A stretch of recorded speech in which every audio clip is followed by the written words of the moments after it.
mujer. ¿Acaso Romeo y Julieta tienen que ser hombre y mujer? ¿Acaso Romeo y Julieta tienen que ser hombre y mujer? ¡Yo solo quiero amar! Yo solo quiero amar. ¡Yo solo quiero amar! Yo solo quiero amar.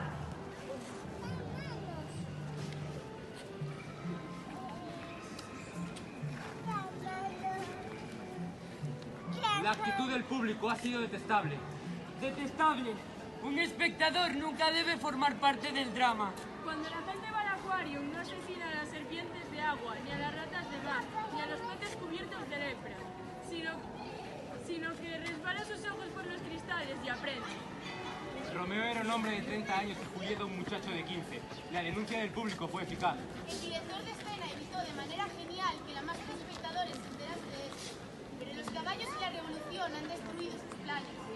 Lo que es inadmisible es que los hayan asesinado. Y que hayan asesinado también a la verdadera Julieta, que se escondía debajo de las butacas. Por pura curiosidad, para ver lo que tenía dentro. La Han sacado en claro una desorientación absoluta y un rutino de vida. repetición del acto fue maravillosa, porque era indudable que se amaban con un amor incalculable, aunque yo no lo justifique.